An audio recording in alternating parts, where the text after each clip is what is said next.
Hello friends, ancient history के अंतर्गत हम लोग वैदिक सभ्यता को पढ़ रहे हैं। वैदिक सभ्यता में हम सामवेद को पढ़ चुके हैं। सामवेद के बाद यजुर्वेद को आज पढ़ेंगे। यजुर्वेद गद्य एवं पद दोनों में लिखा गया है। इसमें कर्मकांडीय मंत्रों का उल्लेख है। इस वेद के पुरोहितों को अर्धवायु कहा जाता है। यजुर्वेद के दो ब्राह्मण ग्रंथ हैं, तैत्तिरीय और शतपथ। तैत्तिरीय ब्राह्मण ग्रंथ को कृष्ण यजुर्वेद तथा शतपथ ब्राह्मण ग्रंथ को शुक्ल यजुर्वेद कहा जाता है। शुक्ल यजुर्वेद को वाजसेनमी संहिता भी कहा जाता है। तैत्तिरीय ब्राह्मण ग्रंथ गद्य में लिखा गया है, जबकि शतपथ ब्राह्मण ग्रंथ पद में लिखा गया है। कृष्ण यजुर्वेद में आर्थिक एवं न्यायिक प्रक्रियाओं का भी उल्लेख है, इसीलिए इसे अशुद्ध वेद कहा जाता है। शुक्ल यजुर्वेद में संपूर्ण मंत्र शुद्ध हैं, इसीलिए इसे वास्तविक वेद कहा जाता है। तैत्तिरीय ब्राह्मण ग्रंथ में सर्वप्रथम अष्टांगिक मार्ग का उल्लेख मिलता है। तैत्तिरीय ब्राह्मण ग्रंथ में पत्नी के विहीन पुरुष को यज्ञ करने के उत्तराधिकारी नहीं माना गया है। यजुर्वेद में विभिन्न प्रकार के अनाजों का वर्णन मिलता है। यजुर्वेद में बलि से संबंधित मंत्रों का उल्लेख है, अर्थात बलि देते समय मंत्रों का उच्चारण करके यज्ञ में आहुति दिया जाता था। कठोपनिषद में आचार्य यम द्वारा शिष्य नचिकेता को ओम तथा आत्मा के संदर्भ में उपदेश दिया गया था। बृहदोपनिषद की रचना महर्षि याज्ञवल्क्य ने किया गया था।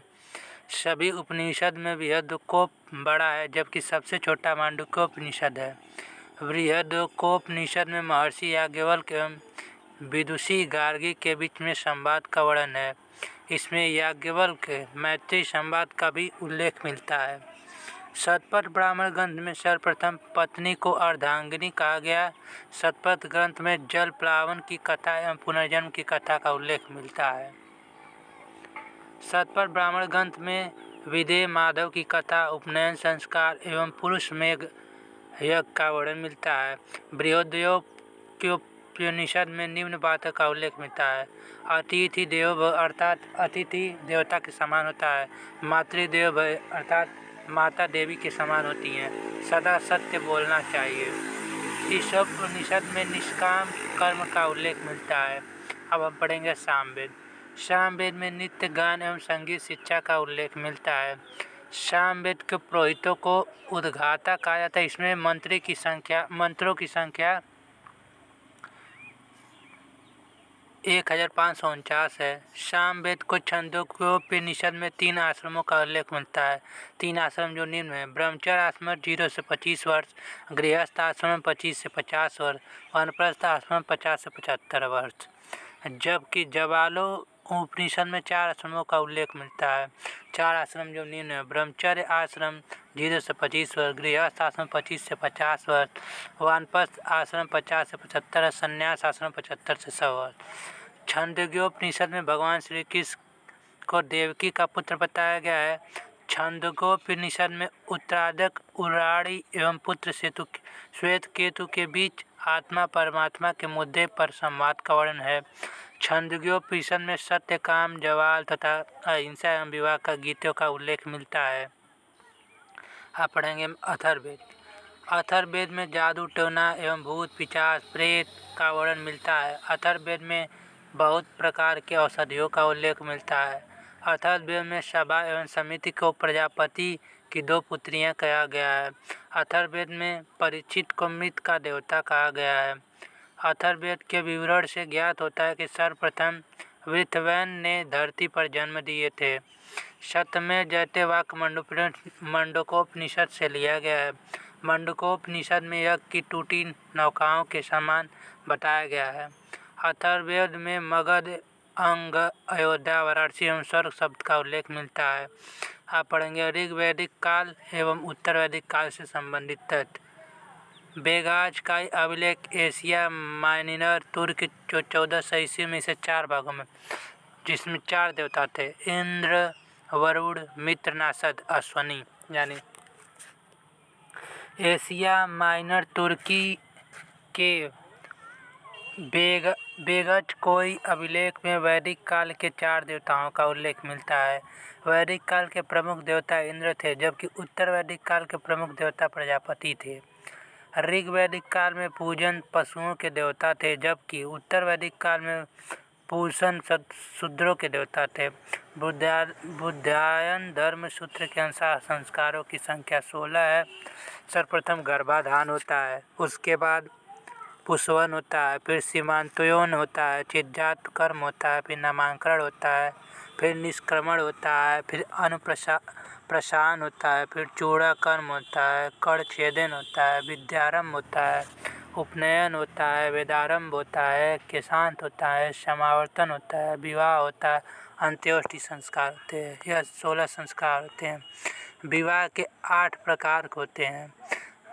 विवाह, देवी विवाह मतलब उच्च कोटि का विवाह, आसुर विवाह, प्रजापति विवाह, यह सब उच्च कोटि का विवाह होता है। गांधर्व विवाह, राक्षस विवाह, असुर विवाह, पिशाच विवाह, यह निम्न कोटि का विवाह होता है।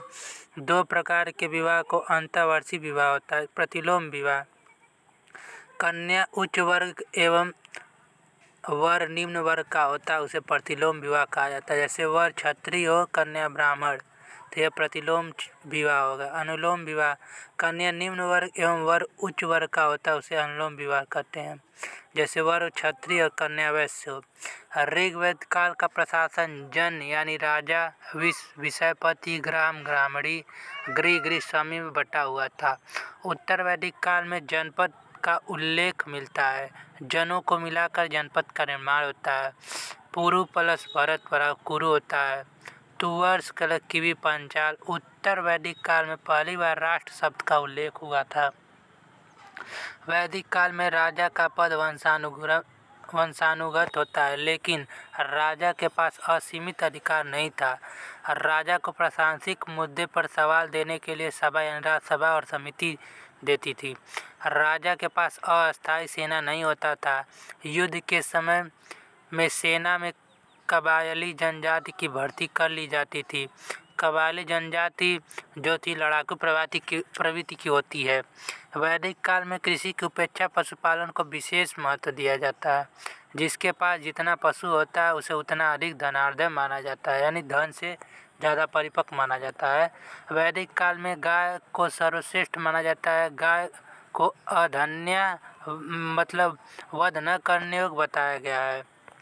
गाय के लिए गविष्टि शब्द का उल्लेख मिलता है, अर्थात गायों के लिए युद्ध होता है। पहाड़ी नमक, दासी चोर, पशुओं के चोरी करने के लिए कुख्यात इन्हें जानते हैं। गाय दुहने का कार्य प्रायः स्त्रियां करती है, इसीलिए इन्हें दुहिता भी कहा जाता है। ऋग वैदिक काल में स्त्रियों का स्थान ऊंचा था। इनका भी उपनयन संस्कार होता था। जैसे अपला, घोष, लोपा, मुद्रा, विश्वरी, रिंग वैदिक काल की विदुषी थी। उत्तर वैदिक काल में स्त्रियों की स्थितियों में गिरावट आने लगी, उनका उपनयन संस्कार बंद हो गया। वैदिक काल का समाज पितृसत्तात्मक था, मतलब पिता के द्वारा सत्ता की जाती थी। यहाँ विधवा विवाह का प्रचलन था। बाल विवाह, पर्दा प्रथा, सती प्रथा का प्रचलन नहीं था। यहाँ पे जो विधवा स्त्रियां विवाह करती थी उन्हें पुनर्भू कहा जाता था। वैदिक काल में नियोग प्रथा प्रचलित थी। इस प्रथा के अंतर्गत विधवा स्त्री बिना विवाह किए अपने देवर के साथ रहकर संतान उत्पन्न कर सकती थी। वैदिक सभ्यता के लोग शाकाहारी और मांसाहारी दोनों थे। लोगों खाने पीने के शौकीन थे। वैदिक काल के लोग मनोरंजन के रूप में रथ की दौड़, नृत्य, जुआ खेलना पसंद करते थे। विशेष अवसरों पे वह रोज सोम रस पीते थे, यानी शराब पीते थे। वैदिक सभ्यता के लोग आभूषण का इस्तेमाल श्रृंगार के रूप में करते थे तथा रुक्म गले का आभूषण होता था। निष्क सोने का बना हुआ आभूषण होता था। जोते हुए भूमि को क्षेत्र एवं उपजाऊ भूमि को उर्वरा कहा जाता था।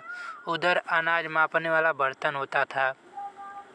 बलि एक कर था जो प्रजा द्वारा राजा को स्वेच्छा से दिया जाता था। उत्तर वैदिक काल में बलि को अनिवार्य कर दिया गया। जो स्त्रियां जीवन पर्यंत गुरु के आश्रम में रहकर शिक्षा ग्रहण करती है उन्हें ब्रह्मवादिनी कहा जाता था। जो स्त्रियां विवाह के पूर्व तक गुरु के आश्रम में रहकर शिक्षा ग्रहण करती उन्हें साधु वधू कहा जाता था। अब जो शिष्य जीवन पर्यंत गुरु के आश्रम में रहकर शिक्षा ग्रहण करते थे उन्हें नैष्ठिक कहा जाता था। जो शिष्य एक निश्चित समय तक गुरु के आश्रम में रहकर शिक्षा ग्रहण करते थे उन्हें उपकुरवाण कहा जाता था। जो स्त्रियां आजीवन अविवाहित रहती थी उसे आमाजु कहा जाता था। ब्राह्मण, क्षत्रिय एवं वैश्य को द्विज यानी श्रेष्ठ कहा जाता था। ऋग्वेद, यजुर्वेद एवं सामवेद को वेदत्री कहा जाता था। अब उपनयन संस्कार। ब्राह्मण के बालक को 8 वर्ष में गायत्री मंत्र या बसंत ऋतु में होता था। क्षत्रिय के बालक का उपनयन संस्कार 11 वर्ष की अवस्था में 63 मंत्र या ग्रीष्म ऋतु में होता है। वैश्य के बालक का उपनयन संस्कार 12 वर्ष में जगती मंत्र या शरद ऋतु में होता है। 4 दिशाओं के राजा को भिन्न भिन्न नामों से जाना जाता है। पूरब में सम्राट तथा उत्तर में विराट के नाम से तथा दक्षिण में सौराष्ट्र पश्चिम में भोज के नाम से जाना जाता था और मध्य में भाग के नाम से जाना जाता है। नोट 1000 ईस्वी में लगभग उत्तर प्रदेश के एटा जिले में स्थित अतिरजी खेड़ा से लोहे का सर्वप्रथम साक्ष्य मिला है। उत्तर वैदिक काल में मिला है। इसके बाद अगले वीडियो में नेक्स्ट टॉपिक हम पढ़ेंगे। अभी यह टॉपिक फिनिश होता है। Thank you.